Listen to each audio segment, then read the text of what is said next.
നിന്നടയഴകിൽ മാറ്റൊലി ഉയരുകയായി പൂരനഗരിയിൽ പൊന്നണിയുന്നൊരു ഒന്നിച്ചൊന്നാൽ ഒരേ മനസ്സോടെ ആഘോഷങ്ങൾക്ക് സ്ഥാനം നൽകുന്ന പഴനിയുടെ ഒരുമയിലേക്ക് ഇതാ പ്രൗഢിയോടെ ഒരു നായകൻ കടന്നു വരുന്നു.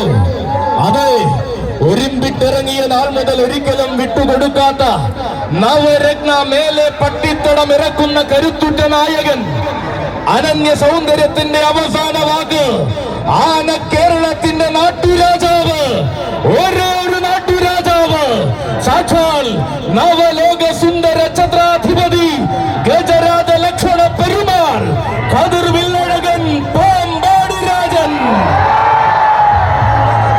പൊന്നണിയുന്നൊരു പാമ്പാടി തമ്പ്രാനെ താലപ്പൊലിയും നാദസ്വരവും വരവേൽക്കുകയായി നിന്നെ മലനാടിൻ ഉയരാൻ വരികയാണ് മക്കളെ ഇഴപിരിയ ചങ്ങാതിമാരായ സാരഥിമാർ. കാച്ചാംകുരിശി സതീഷിന്റെയും കൊല്ലംകോട് മനോജിന്റെയും കൈകൾ പിടിച്ചുകൊണ്ട് ആന കേരളത്തിന്റെ വീരപ്രജാപതി വരികയാണ് മക്കളെ. 15 വർഷത്തെ വരവിലും നവരത്നയുടെ മാത്രം നായകനായ നവലോക സുന്ദര ഛത്രാധിപതി വരികയാണ് മക്കളെ.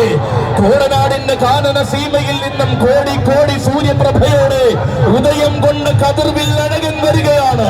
പേരെടുത്ത പാമ്പാടിയിൽ നിന്നും നേരിടുന്ന നായകത്വത്തിന്റെ പെരുമാളായി മാറിയവൻ, പട്ടങ്ങൾ കൊണ്ട് പട്ടാഭിഷേകം ചൂടിയപ്പോൾ കാലം വിശ്വവീര സുന്ദരൻ എന്ന് കാതിൽ വിളിച്ചവൻ, അതെ ഇവനാണ് മക്കളെ ഗജരാജ പ്രജാപതി, ഇവനാണ് മക്കളെ ഗജേന്ദ്ര കർണൻ, ഇവൻ മാത്രം ഗജകുല മാർത്താണ്ഡൻ, ഇവനല്ലാതെ ഇല്ലേ ഇല്ല നവരത്നയ്ക്ക് നായകൻ, ഒരേ ഒരു നായകൻ, സാക്ഷാൽ ഗജരാജ ഗന്ധർവൻ പാമ്പാടി രാജൻ.